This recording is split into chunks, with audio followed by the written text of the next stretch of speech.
그 PPT 띄운 화면 잘 보이나요? 네, 네. 일단은 앞서 말씀드린 대로 우남을 제가 이제 2020년 이제 9월에 입학을 했는데요. 그 시험은 2020년 2월에 쳤습니다. 이게 여러분도 이제 멕시코에서 뭐 입시를 준비하신다.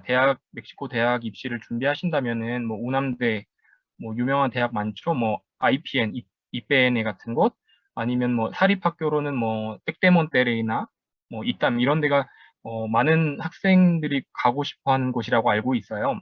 근데 저는 일단 한국에서 이제 대학을 졸업을 했고 굳이 사립학교에 돈을 내가면서 이제 뭐 스페인어를 공부할 필요는 없겠다라는 생각이 들어서 국립대 뭐 학비가 거의 무료라는 건 아시죠?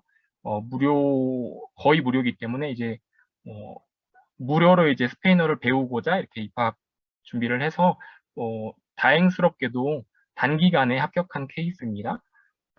일단은 목차대로 이제 강의를 진행할 텐데요. 일단은 첫 번째로 수험 기간, 이제 평균적인 수험 기간과 제 개인적인 수험 기간이 아니고 평균적인 수험 기간, 그리고 시험 과목, 여러분도 잘 아실 것 같긴 한데 시험 과목, 그리고 시험 준비, 제 개인적으로 시험 준비는 어떻게 했는지, 그리고 마지막으로 평균적인 합격 점수를 이제 보여드리려고 합니다. 일단 첫 번째로 수험 기간은 이제 물론 개인별로 다른데 제가 여기 계신 분들은 다 이제 멕시코에서 기초 교육을 다 받았다고 가정을 하고 설명을 드리겠습니다. 그래서 멕시코에서 이제 초등학교나 뭐 중학교, 고등학교를 다니셨다면 뭐 스페인어를 저보다 훨씬 더 잘하실 테고 뭐 모국어처럼 쓰시겠죠. 일단은 스페인어가 거의 완벽하다는 조건에서 오남대 수험 기간은 평균적으로 한 4개월에서 6개월 정도 되는 걸로 알고 있어요. 그래서 제 주변에 이제 멕시코 친구들도 어, 입시를 앞두고 이제 대학 시험을 앞두고 한 4개월에서 6개월 정도를 준비를 하더라고요. 그래서 여러분도 이제 스페인어가 된다. 그러면은 이제 시험 앞두고 4개월에서 6개월 정도 준비하시면 저는 크게 무리가 없을 거라고 생각합니다. 일단 두 번째로 이제 시험 과목을 볼 텐데요. 총 9과목, 그리고 이제 아레아 꽈트로 같은 경우는 이제 뭐 철학이나 뭐 논리학, 그 윤리 같은 과들이 있죠. 거기는 이제 총 10과목인데 저는 이제 아레아 데레초, 그러니까 법을 전공을 하기 때문에 저는 아레아 트레스에서 시험을 봤는데 공통적으로 이제 총 9과목이 있습니다. 뭐 스페인어, 문학, 리테라투라, 그리고 이제 멕시코사, 히스토리아 데 메xico, 세계사, 히스토리아 우니베르살, 지리, 그리고 수학, 생물, 화학, 물리가 이제 공통 과목. 그리고 이제 아레아 꽈트로는 langosta caribeña y langosta del Pacífico. La 이게 langosta 아레아 caribeña, ambas van 꽈트로가 al 있는데, horno a las finas hierbas. La primera 네, viene 계속 servida en una roseta 진행하겠습니다. de puré de papa, 그 cuatro 출제 mantequillas para 난이도나 aderezarla. 그 La local, 과목당 que tan 문제는 solo son 300 gramos de proteína, solo la colita, también 아, va al horno a las finas 잠시 hierbas. 소음이 있는 것 Pero 같은데, también viene la cabeza rellena de puré de papa con tomate cherry. Igual 4 mantequillas para aderezar su langosta. Sashimi de otoro, que es el pecho del atún. De Nueva Zelanda nos llega el salmón oraki. Tengo sashimi de hamashi y sashimi de callo. Son algunas de las entradas que manejamos. Tengo un platillo muy especial, 계속 진행해도 될까요? 이게 callo de hacha 마이크가 con 겹쳐서 caviar, 들리는 것 같은데, 4 piezas, una para cada uno, con una salsa de 3 chiles exquisita. De entrada también manejamos guayu y kobe. El guayu y kobe. 네, 진행하도록 하겠습니다. 그래서 총 9과목의 공통 과목과 이제 한 과목은 이제 철학의 경우는 이제 아래아 꽈트로인데, 출제 난이도나 과목당 문제는 전공별로 되게 상이합니다. 그러니까 이제 아레아별로 매우 다른데, 어, 밑에 아레아 참고표를 보시면 이제 아레아 우노 같은 경우는 건축이나 인헤니에로, 공학, 뭐 마테마티카, 수학, 물리 이런 학과들이 있고, 아레아 도스는 이제 의대, 치대, 뭐 간호대, 그리고 뭐 화학이나 생물 쪽 과들이 있고, 아레아 테레스 같은 경우는 이제 경영, 경제, 그리고 법학이나 정치, 외교 이런 사회과학이 위치해 있고요. 아레아 꽈트로 같은 경우 인문학, 어문 계열이죠. 그리고 예술 이렇게 있고, 밑에 이제 링크를 나중에 참고하시면 여기서 이제 학과를 참고하실 수 있거든요. 그래서 나중에 한번 꼭 들어가셔서 자기가 이제 지원하고자 하는 아레아가 어떤 아레아인지 확인하셔서 반드시 과목별 난이도랑 과목당 문제 수를 반드시 파악하시는 게 저는 중요하다고 생각합니다. 왜냐하면은 앞에 그 입시 컨설팅 강의에서도 말씀을 해주신 것처럼 선택과 집중이 되게 중요하다고 생각해요. 그래서 자신에게 유리한 과목을 정하고 부족한 과목이 뭔지를 정확히 알아야 되고 그 문제의 할당량을 알아야 어디에 비중을 둘 것인가도 예측이 가능하거든요. 그래서 이 부분 되게 중요하다고 말씀드리고 싶습니다. 그리고 이제 중요하게 이제 시험 준비. 이제 일반적으로 이제 시험을 준비한다, 이제 대입을 준비한다라고 하면 이제 공부 방법을 제일 먼저 정해야겠죠. 그래서 어, 저의 경우는 두 번째 자습을 선택했는데 개인적으로는 이제 여러분들이 뭐 스페인어도 잘 하실 테고 멕시코에서 초중고 기초교육을 다 받으셨을 테니까 어, 뭐 운암대나 뭐 기타 뭐 국립대학을 지원하실 때는 학원 강의를 통해서 단기간에 효율적으로 공부하시는 게 좋다고 생각을 합니다. 다만 이제 비용이 조금 발생할 수는 있는데 좀 저렴하다고 생각을 해요, 저는. 근데 저는 이제 개인적으로 자습을 선택했습니다. 이게 혼자 하기로 이제 결정을 한 계기는 일단 전 2020년에 시험을 봤으니까 19년이나 18년도 기출 문제들이나 교재들 그런 강의하는 뭐라고 할까요? 참고서가 있잖아요. 참고서 문제들을 보니까 일단 저는 한국에서 뭐 초중고 대를 다 나왔기 때문에 어, 제가 봤을 때 그렇게 어렵지 않다라고 생각해서 저는 자습을 선택했는데 이 부분도 개인별로 되게 상이하다고 생각하는데 자신이 혼자서 절제해서 시간 관리도 잘 한다. 그러면은 혼자 학습하셔도 대입 준비하는 데는 크게 문제가 되지 않을 거라고 생각하고 만약에 학원을 다니신다면 학원 커리큘럼을 따라가는 게 제일 좋겠죠? 학원 선생님들, 저는 학원을 안 다녀봐서 모르겠는데 그 학원 선생님들이 쪽집게 강의를 잘 하시죠. 어떤 유형의 문제들이 나오고 어떤 주제들을 공부해야 될지를 명확하게 설명해 주시기 때문에 저는 솔직히 혼자 공부했기 때문에 그런 과정들이 없었습니다. 그러니까 어떤 걸 공부해야 되고 어떤 문제가 출제되는지 그런 게 없어서 저는 다 공부할 수밖에 없었어요. 모든 주제를 적어도 한 번은 읽어보고 뇌 암기를 해야 했었죠. 하지만 뭐 암기에 자신 있고 뭐 시간 관리에 투철하신 분이다. 그러면은 자습을 하셔도 큰 문제 없습니다. 그리고 두 번째로 공부 방법을 정하신 후에는 이제 합격 점수를 파악하는 게 저는 중요하다고 보는데 예를 들어서 이따가 이제 마지막에 이제 표를 보여드릴 텐데 합격 점수표를 보여드릴 건데 보통 멕시코 우남 같은 경우는 의대가 제일 높죠. 의대나 이제 항공우주산업 이쪽은 뭐 120점 만점에 110점을 넘겨야 됩니다. 기본적으로 115점 거의 만점 가까이를 맞아야 안전 합격이 보장된다라고 말씀을 드리는데요. 안타깝게도 의대를 생각하고 계신다. 그러면은 정말 전 과목을 모든 주제를 철저하게 공부하셔야 됩니다. 일반적으로 말씀을 드리는 겁니다. 그래서 뭐 항공우주산업이나 뭐 의대 또 비주얼 아트 쪽도 약간 점수가 높고 영화 산업 쪽도 점수가 높은 걸로 알고 있습니다.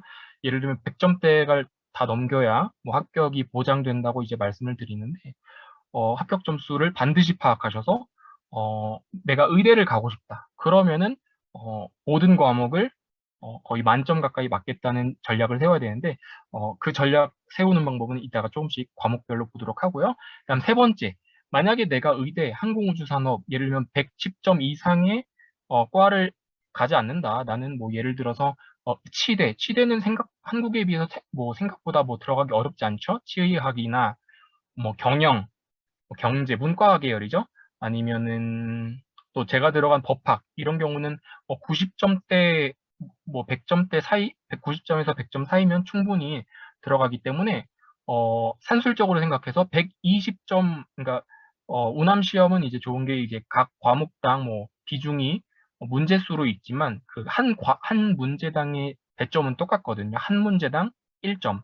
그렇기 때문에 내가 이제 뭐 법대를 간다. 저의 경우 법대는 보통 평균 점수가 92점에서 95점 사이로 배치가 되어 있더라고요.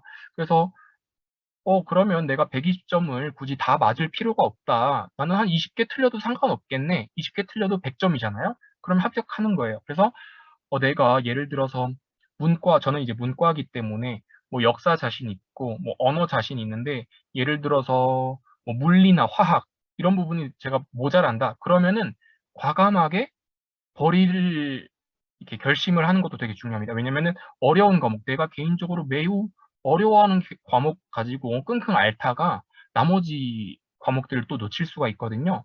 그래서 그 부분 판단하는 것도 되게 중요합니다. 그리고 마지막으로 이제 시험 준비하기 앞서서 유형을 반드시 체크해야 되죠. 어, 예를 들면 스페인어에서는 어떤 주제에 어떤 유형의 문제들이 나오고 수학이 보통 배점이 가장 많죠. 뭐 보통 20점, 22점에서 24점까지 22문제에서 24문제, 26문제까지 되는 걸로 알고 있는데 수학에는 어떤 주제로 어떤 유형의 문제들이 나오는지 반드시 체크하신 다음에 이제 최근 뭐 2, 3년 정도, 뭐 길게는 5년까지 기출 문제를 풀어보시는 게 좋다고 저는 말씀드리겠습니다. 그리고 이제 과목별로 제가 어떻게 공부를 했는지 말씀을 드릴게요. 왜냐면 저도 앞서서 이제 4개월에서 6개월 정도 수험 기간을 잡아놨는데 저는 멕시코에 와서 일을 하면서 이제 그냥 한번 시험 봐볼까 그냥 뭐 6월에도 한 번 더 기회가 있으니까 뭐 2월에 한번 쳐볼까 하고 수험 기간이 한 달 정도밖에 안 됐어요. 그래서 한 달 동안 좀 집중해서 공부를 한 방법을 설명을 드릴게요. 그래서 그리고 이제 저의 경우 말고 보편적으로 어떻게 공부를 해야 되는지도 같이 한번 말씀드리겠습니다. 예를 들면 이제 총 9과목 중에서 첫 번째 이제 스페인어. 스페인어는 저는 이제 어려웠죠. 저한테는 제가 이제 멕시코에 온 지 얼마 안 돼서 한 3년, 4년 만에 이제 시험을 봤으니까 이게 쉽지는 않더라고요. 예를 들면 강세, 아센토 위치 같은 것들, 뭐 틸데 이런 거 붙이는 것부터 시작해서 하나도 쉽지 않았는데 일단 기본적으로 스페인어 시험은 되게 단순해요. 읽고 이해하고 푸는 겁니다. 그래서 그리고 예를 들면은 뭐 어떤 글이 나오잖아요. 한 문단에 글이 나오면 그 글을 읽고 주제가 뭔지 예를 들면 논설문의 경우, 그러니까 예를 들면 논설문의 경우는 주장과 그 뒷받침하는 배경, 그 근거들이 뭔지 파악하는 거, 그 정도면 충분합니다. 그렇게 오남 입학 시험이 그렇게 막 복잡하지가 않아서 그리고 이제 언어의 기능, 예를 들면 정보 전달의 기능인지, 뭐 정서, 친교, 그런 사교의 기능을 하는 글인지, 어떤 명령문인지 그런 언어의 기능을 아는 게 되게 중요해요. 그러니까 언어가 어떠한 기능을 하는지 이 모든 건 다 스페인어로 아셔야겠죠, 당연히. 그리고 글의 형식, 이 어떤 글이 주어졌는데 이 글이 도대체 무엇을 말하고 싶은 건지를 알 수 있는 능력이 필요해요. 이 글이 뭐 어떤 주제에 대해서 설명을 하고 있는 거지, 아니면 어떤 테마에 대해서 어떤 주제에 대해서 내가 주장을 펼치는지 아니면 단순히 뭐 글을 써내려가 이제 의견이나 뭐 주장이 배제된 수필인지 이 그런 글의 형식을 이해하셔야 되고 그리고 반드시 독해력이 뒷받침되어야 됩니다. 그래서 글을 뭐 빨리는 읽을 필요 없습니다. 시간이 넉넉하기 때문에 천천히 뭐 읽고 그래서 요구하는 주장 그리고 배경 이런 것들 이해하는 게 중요하고 또 이제 어휘입니다. 어휘력이 좀 중요한 것 같아요. 여러분이 스페인어를 잘 하시니까 어휘는 문제 없을 거라고 봅니다. 예를 들면은 어떤 한 단어를 주고 이 단어와 유사한 단어, 그러니까 뜻이 비슷하거나 뜻이 같은 단어 고르는 거, 아니면 반대로 어떤 어휘를 주고 이 어휘와 반대되는 뜻을 가지는 어휘를 찾는다든가 이런 단순한 문제들이 많이 출제되고요. 이제 마지막으로 맞춤법, 아까 말씀드린 뭐 강세의 위치라든가 예를 들면 어떤 단어의 강세 위치가 뭐 두 번째 실라바에 있다. 뭐 세군다 실라바에 이제 강세가 있는데 이 단어와 강세의 위치가 같은 걸 골라라. 뭐 이런 문제 아주 단순한 문제가 출제되기 때문에 스페인어는 여러분한테 크게 문제되지는 않을 거라고 봅니다. 그래서 스페인어가 보통 제가 알기로는 한 14문제, 14문제나 18문제인 것 같아요. 18문제가 출제되는 걸로 알고 있거든요. 네 아레아 그러니까 아레아 1, 2, 3, 4가 동일하게 18문제가 출제가 됩니다. 그래서 여러분한테는 크게 문제가 되지 않을 거라고 보고, 이제 두 번째로는 이제 수학을 볼 텐데, 수학은 아레아 꽈트로 같은 경우는 이제 22문제, 그리고 이제 아레아 우노 같은 경우는 이제 26문제로 비중이 되게 높은데, 여기서도 이제 어, 한국 수능을 여러분이 보셨는지는 모르겠지만 안 보셨을 거라고 생각해요. 근데 저는 수능을 봤는데 그 한국 수능에 나오는 수학 문제들처럼 막 복잡하지가 않고 단순 계산 문제들이 거의 대부분입니다. 예를 들어서 뭐 실수와 허수 부분, 그리고 실수와 허수는 이제 i가 붙은 거죠. 실수와 허수가 같이 표현되는 복소수, 어떤 대수 표현식을 사용한 연산, 단순 연산입니다. 덧셈, 뺄셈, 곱셈, 나눗셈. 그래서 표현 형식만 좀 어려워지는 거지.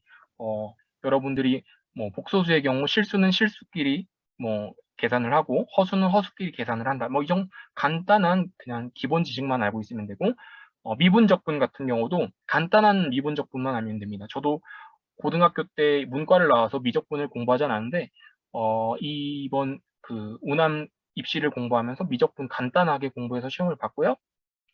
그리고 방정식, 우남 입시 같은 경우는 3차 방정식까지는 나오지도 않습니다. 한국은 이제 3차, 4차, 다차 방정식이 나오는데, 멕시코의 경우는 1차 방정식, 2차 방정식이 전부입니다.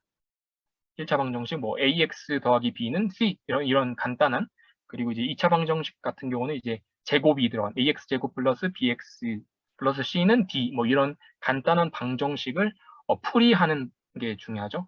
그래서 한국에서는 이제 근해 공식이라고 해서 근해 공식을 딸딸딸 외우기도 하는데, 그러니까, 해를 찾는 법을 구해야겠죠. 1차 방정식 같은 경우는 근이 하나고, 2차 방정식 같은 경우는 근이 2개 있는, 이런 간단한 문제풀이. 그리고 이제 삼각함수 되게 중요합니다. 삼각함수 문제가 되게 최근에는 많이 나오는 것 같아요. 사인, 코사인, 탄젠트. 이제 한국에서는 사인, 코사인, 탄젠트 이렇게 외우는데 여기는 뭐 세노, 코세노 이렇게 많아요. 탄헨테 뭐 이런 식으로. 그래서 사인과 코사인, 탄젠트 뭐 각도별로 0도, 30도, 뭐 45도, 60도, 90도, 180도, 270도, 360도 각각의 삼각함수 값, 사인 값, 코사인 값, 탄젠트 값을 반드시 알아야 됩니다. 왜냐하면 여기서 약간 응용되는 문제들이 나오거든요. 삼각함수에서. 그리고 이제 다음으로 지수함수와 로그함수. 지수함수는 이제 y는 ax 제곱의 형태고 로그함수는 이제 y는 로그 ax 이런 식으로 형태가 되죠. 로그 ax 이런 식으로 나오는데 지수함수와 로그함수 변환하는 거 반드시 알아야 되고요. 시험에 거의 항상 나오더라고요. 저도 2020년에 봤을 때 지수함수, 로그함수 이제 그래프와 같이 해서 변환하는 문제 나왔었고요. 그리고 이제 기하학.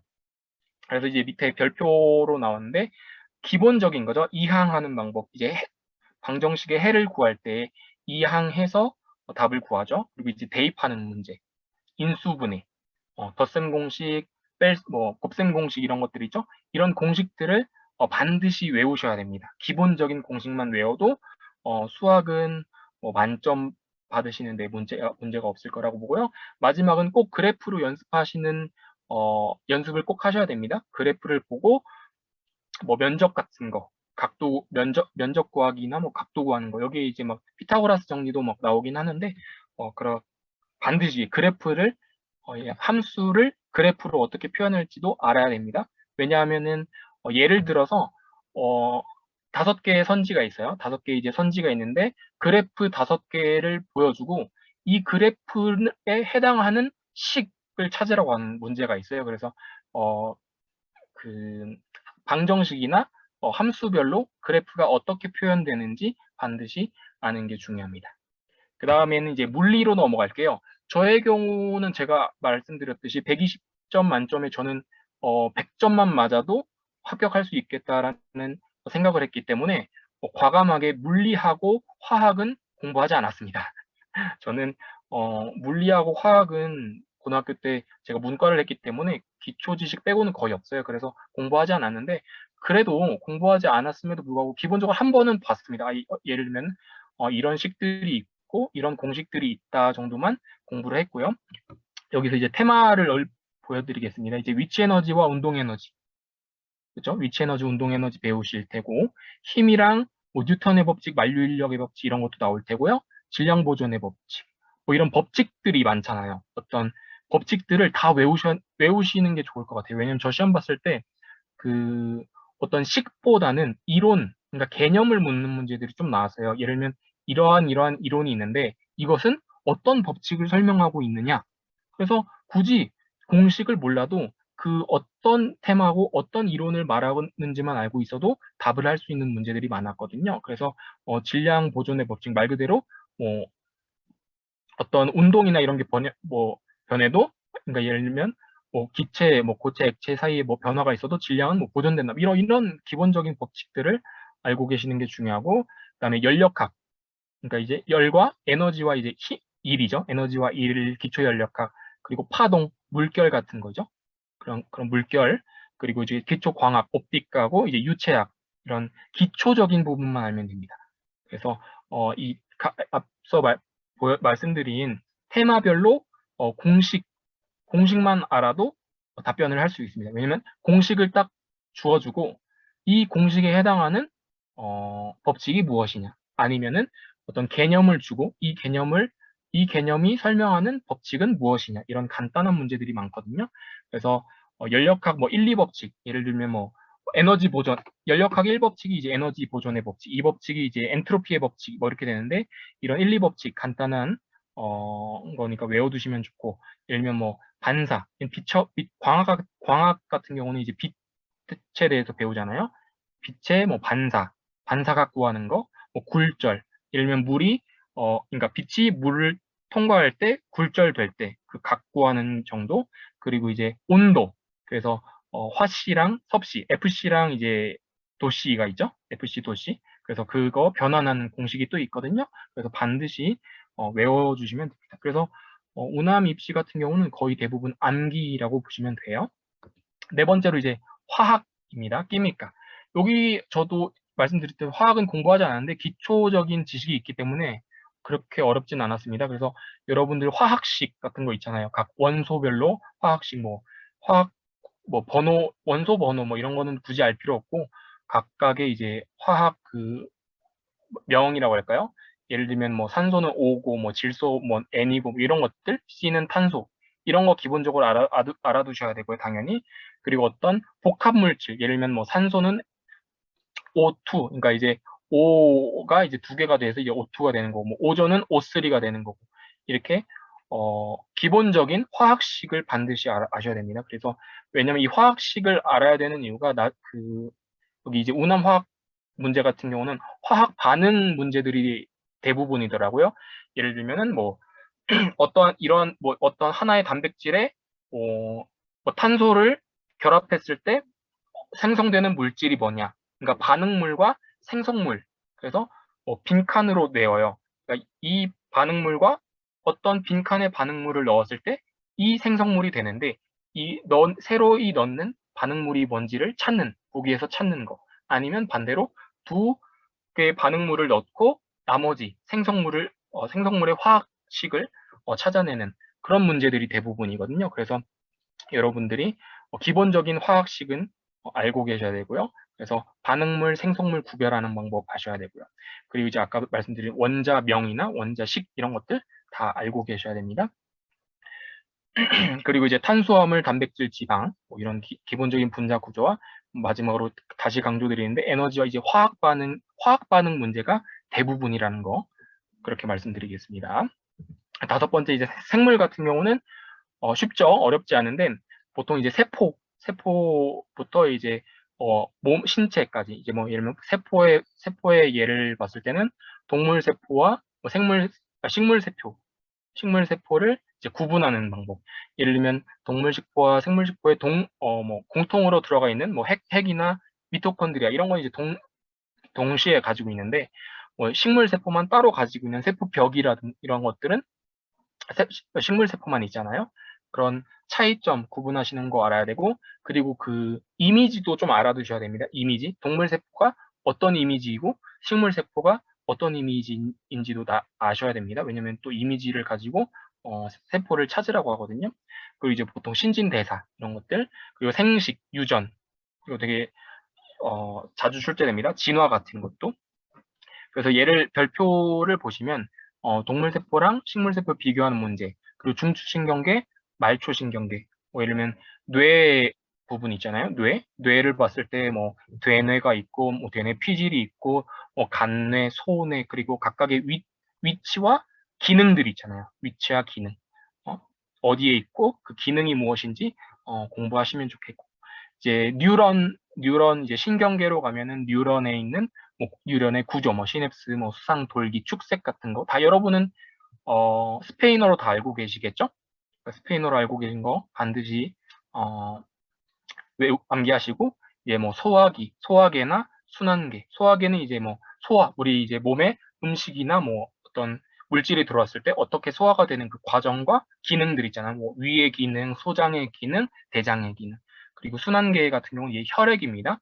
그래서 혈액이 어디에서 공급되고, 뭐 한국어로는 뭐 좌심방, 좌심실, 뭐 우심방, 우심실 이런 식으로 해서 어떻게 정맥과 동맥 뭐 이런 다 기능들이 있는데, 그런 부분들 다 체크하셔서 학습을 하셔야 됩니다. 반드시.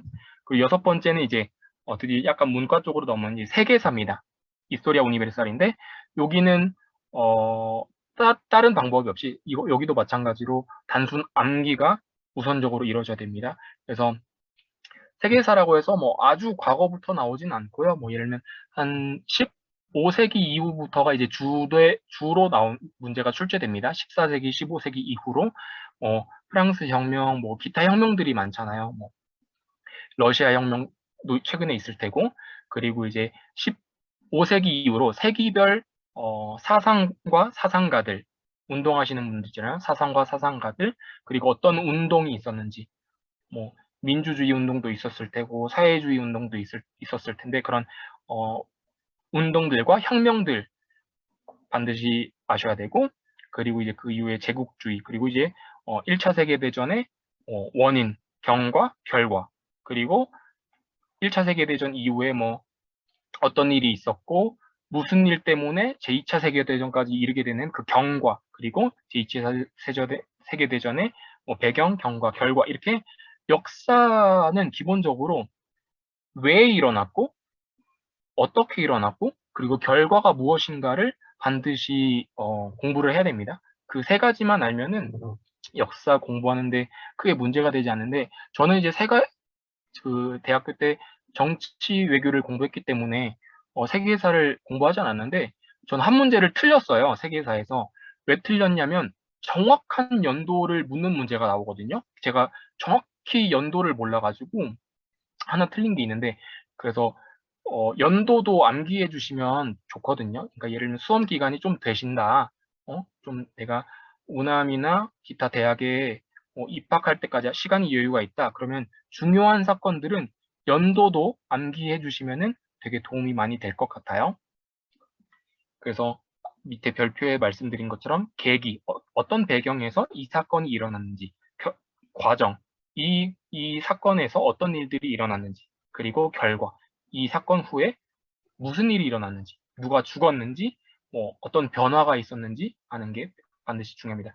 이 비슷한 맥락에서 멕시코사도 유사합니다. 멕시코사도 되게 유사한데, 마찬가지로 어떤 배경으로 이 사건이 일어났고 그 과정은 어땠고 그 결과가 어땠는지를 공부하면은 크게 문제되지 않을 거라고 보는데, 여러분들은 이제 멕시코에서 제가 공부를 했다고 생각을 하면은 역사 공부를 좀 했을 것 같아요. 그래서 기본적으로 멕시코사는 크게 문제가 없을 것 같은데, 마찬가지로 주요 테마는 누에바 에스파냐 이후로 쭉 공부를 하시면 됩니다. 누에바 에스파냐 뭐 침략부터 해가지고 독립운동, 그리고 독립 후의 멕시코, 뭐 자유주의, 공화주의, 뭐 포르피리아토죠. 그리고 멕시코 혁명, 그리고 뭐 국가 재건 운동, 현대 멕시코까지 테마별로, 연도별로 공부를 하시면 좋고, 여기서 특징은 저는 멕시코사를 열심히 공부했는데 다 맞지는 못했고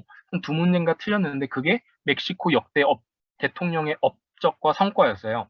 그러니까 제가 설마 뭐 대통령들 문제가 나오겠어 하고 공부를 안 했는데, 대통령들 문제가 한 세 문제인가 네 문제 나오더라고요. 그래서 그 대통령들이 어떤 시기에 어떤 일을 했고 그분들의 결과, 업적이 무엇이었는지를 반드시 공부하시면은 좋을 것 같다고 생각됩니다. 그리고 지리입니다. 헤오라피아. 여기는 멕시코 지도를 통째로 머릿속으로 머릿속에 넣어두시면 좋습니다. 멕시코 지도를. 그래서 지도를 출력하셔서 테마별로 공부를 하시는 게 좋아요. 예를 들면은 뭐 각 도의 위치라든가, 여러분 뭐 멕시코 도 다 위치 아시나요? 뭐 코아후일라 어디 있는지, 어, 뭐, 뭐 치아파스가 어디 있는지 이런 거 다 아셔야 되고요. 그리고 하천들, 멕시코에 있는 하천, 그리고 산들 있잖아요. 산을 잇고 있는 산줄기, 이런 위치들을 다 아셔야 되는 게 중요해요. 그리고 이제 위도별로 기후가 어떻게 되는지, 뭐 예를 들면 어디는 사막이 위치 있고, 어디는 초원이 위치해 있고, 어디는 뭐 무슨 기후, 열대성 기후고, 어디는 뭐 사막성 기후고, 이런 기후와 지형 파악을 어, 지, 어, 지리에서 공부를 하고요. 이게 이제 자연지리겠죠? 그리고 이제 인문지리 같은 경우는 이제 경제지리, 사회지리, 역사지리 이런 건데, 그때는 이건 산업별로 공부를 해두셔야 됩니다. 예를 들면 국경 같은 경우는 뭐 마키나리아 같은 뭐 산업이 있고, 뭐 또 뭐가 있나요? 시리얼을 만드는 뭐 그런 산업은 어느 도나 어느 도시에서 뭐 주로 생산이 되는지. 그러니까 예를 들면 농작물이나 산업, 그런 공산품들이 주로 어디에서 생산되는지도 아셔야 됩니다. 왜냐하면은 저의 경우는 저 시험 때는 시리얼이 주로 생산되는 지역은 어디 있는지, 그리고 뭐 해산물이나 뭐 이런 것들, 해산물이 많이 뭐 잡히는 곳, 뭐 항구 위주겠죠. 그리고 뭐 석유, 가스, 그런 것들이 많이 생산되는 위치, 그거 다 아셔야 됩니다. 뭐 캄페체라든지. 그리고 이제 그 도별 산업이 있잖아요. 뭐 예를 들면 국경에는 어떤 산업이 주된 산업이고 몇 차 산업인지, 단순히 1차 산업인지, 2차 산업인지, 서비스 산업인지, 이런 것까지 반드시 공부를 하셔야 되겠습니다. 그 다음에 이제 공통 과목에서는 이제 마지막으로 이제 문학 과목인데요. 문학도 여러분이 뭐 쉽게 생각하시면 문학 뭐 쉽지 않나? 그냥 읽고 답하면 되지 않나라고 생각할 수 있는데, 저도 처음에 공부했을 때는 그냥 단순히 읽고 뭐 무슨 내용인지 이해하면 될 줄 알았는데, 그게 아니라 물론 그런 텍스트 이해하는 문제도 있는데, 장르, 그리고 그 문학적 경향이 있습니다. 예를 들면 세기별로 주로 멕시코입니다. 멕시코의 뭐 18세기에, 19세기에, 20세기의 작가들이 뭐 예시로 나오면서 그 작가들만 나오는 게 아니라 그 작가들이 쓴 글이 나오거든요. 그 글을 읽고 이 글은 어떤 문학적 경향을 띠는지, 그래서 여러분들이 각 작가가 어떤 글을 썼는지 알아야 돼요. 그러니까 대표작들이 있겠죠. 음? 저는 지금은 기억 안 나는데, 구스타보라는 작가의 뭐 몇 년도의 작품은 어떤 경향을 띄었다, 이 정도까지는 알고 계셔야 답을 할 수 있는 문제들이에요. 그냥 단순히 읽고 풀 수 있는 게 아니라 이론입니다. 이론. 읽고 작가의 성향이나 경향이죠. 그리고 그 장르까지 이해를 반드시 하셔야 됩니다. 그 다음에 이제 저는 이제 아레아 트레스였기 때문에 시험을 안 봤는데, 마지막 이제 아레아 꽈트로의 철학 같은 경우는 이제 논리학이 주된 문제더라고요. 예를 들면 명제가 나오고 뭐 참과 거짓, 그리고 이제 스페인어로는 어떻게 되는지 모르겠는데, 명제가 나왔을 때 역과 이 대우를 이제, 명제는 뭐 P면 Q이다 이렇게 돼 있잖아요. P면 Q, 단순 논리인데, 이게 역은 뭐 Q이면 P이다, 이게 앞뒤가 바뀌는 거고, 대우 같은 경우는 not P이면 not Q이다, 단순 부정이 되고죠. 그리고 이제 대우 같은 경우는 부정과 위치 변화가 되는 not Q이면 not P이다. 이런 단순 논리입니다. 어려운 논리가 아니라 단순 논리학 정도는 아셔야 되고, 3단 논법. 3단 논법 아시죠? A는 B이다. 뭐 소전제, 뭐 대전제, 뭐 B는 C이다. 그러면 이제 결론이 뭐예요? A는 C이다. 이런 게 3단 논법인데, 기본적인 3단 논법입니다. 그래서 3단 논법에 뭐 전제 찾기, 아니면 뭐 결과 찾기, 이런 문제가 나오고, 이제 또 제일 제가 공부하기 싫었던 문제, 그 테마가 뭐냐면 오류입니다. 오류. 그러니까 예를 들면 오류의 종류가 엄청 많아요. 저 지금 법학 공부하면서도 오류 공부를 하고 있는데, 오류의 종류가 엄청 많아서 그거 다 일일이 외우고 일일이 예시를 머릿속에 이제 넣기가 좀 어려워요. 왜냐면 또 라틴어로 이렇게 문제가 출제가 되거든요. 그래서 그 오류들 문제를 좀 아셔야 되는 게 뭐 중요합니다. 뭐 한국말로 여기는 나와 있는데 뭐 순환 논증 오류, 논점 일달 오류, 인신 공격 오류, 뭐 피장 파장 오류, 허수아비 공격 오류 등에서 막 이제 몇십까지 되는 것 같아요. 공부를 해본 결과. 그래서 이 오류들의 예시들을 반드시 공부하셔야 됩니다. 왜냐하면은 운암 입시에서는 뭐 단순해요. 이 오류가 무슨 오류이냐? 오류의 예를 쓰고 이 오류가 뭐 순환 논증 오류인지 뭐 허수아비 공격 오류인지 이런 식으로 단순한 질문들이 많기 때문에 오류들의 이름과 오류들의 예시 이렇게 공부하시면 철학 같은 경우는 뭐 크게 문제되지 않을 거라고 봐요. 그래서 이렇게 총 10과목을 과목별로 공부하는 법을 봤는데요. 이제 여러분들이 지원하고자 하는 이제 학과별로 점수를 마지막으로 보고 강의를 종료할게요. 그래서 여기에는 이제 제가 한국인의 관점에서 뭐 생각하는 주요 학과라고 적어놨는데요. 예를 들면 뭐 저는 이제 문과 같은 경우는 이제 경영이나 뭐 사회 경제 뭐 경제 같은 경우 사회과학 계열의 이제 학과죠. 그래서 운암대 경영 같은 경우 보면은 작년도 합격 최소 점수가 이제 87점이더라고요. 120점 만점에. 그래서 예를 들면 경영이나 경제를 공부하신다. 그러면은 그 크게 부담이 없어요. 120점 중에서 30개를 틀려도 합격이 되는 거니까. 근데 이제 좀 안이하게 생각하시지는 마시고 그래도 최소 합격 점수보다는 한 5개에서 10개 정도는 더 맞는다라고 항상 생각하시고 공부를 하시면 좋을 것 같고요. 그리고 뭐 건축은 이제 91점이고 아까 말씀드렸듯이 뭐 비주얼 아트나 컴퓨터 공학 오른편에 보면은 물리나 항공우주 그리고 맨 마지막 의학 같은 경우는 100점이 다 넘어가고 물리, 항공우주, 의학은 110점이 넘어가죠. 이런 고득점을 요하는 과를 지원하고 싶으신 분들은 안타깝게도 모든 과목을 철저하게 공부하셔야 됩니다. 아까 말씀드렸던 테마별로 주제별로죠. 주제별로 약간 뭐 물리, 화학, 뭐 지리 같은 거, 공식 같은 거 반드시 다 외우셔야 되고요. 뭐 예를 들면 지리에는 뭐 케플러 공식이라고 해서 뭐 1법칙, 2법칙, 3법칙이 있거든요. 그거 다 구분하실 줄 아셔야 됩니다. 그래서 1법칙 뭐 궤도의 법칙이고 뭐 두 번째가 면적의 법칙이고 세 번째가 이제 뭐 그 주기의 법칙이고 이렇게 되거든요. 그 법칙들 다 아시고 어떻게 적용되는지도 아셔야 됩니다. 그래서 물리, 의학, 항공우주 이런 데는 반드시 모든 과목을 공부하시고 예를 들어 치의학 같은 경우는 좀 낮죠? 90점. 그러니까 의대에 비해서는 치의학은 뭐 90점. 작년 합격 점수로 봤을 때 90점이면 상당히 뭐 낮은 점수인데 그래서 뭐 치과 의사 하고 싶으시다. 그러면 이제 오남대 치대를 준비하시는 것도 저는 좋다고 보고 회계는 80점. 매우 낮죠? 한국은 이제 회계학과 가려면 좀 어려운데 그리고 법학도 한국보다는 좀 쉬운 죠. 그래서 작년 같은 경우는 83점.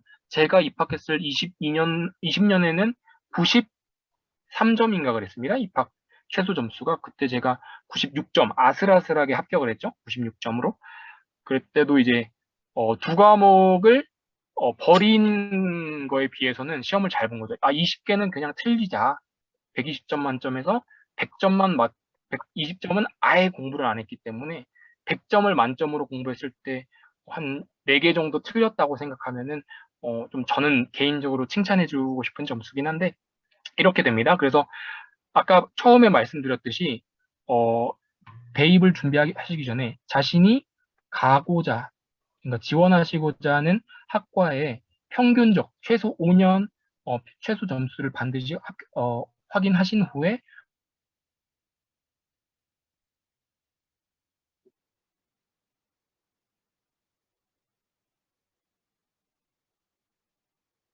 지원하시고자 하는 그 과의 합격 점수를 반드시 체크하셨으면 좋겠습니다.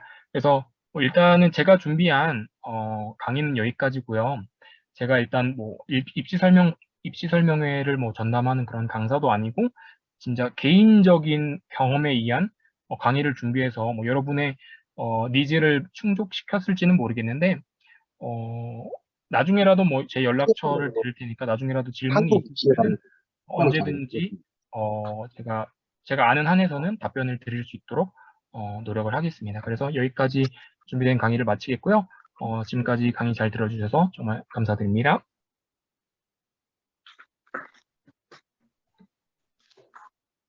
장석원 간사님 열정적인 강의 감사드립니다. 그리고 저한테 포스트 넘겨주시고요. 지금부터 세 번째 강의 듣기 전에 한 3분 정도 쉬고 다시 시작하겠습니다. 손 좀 보고 올게요.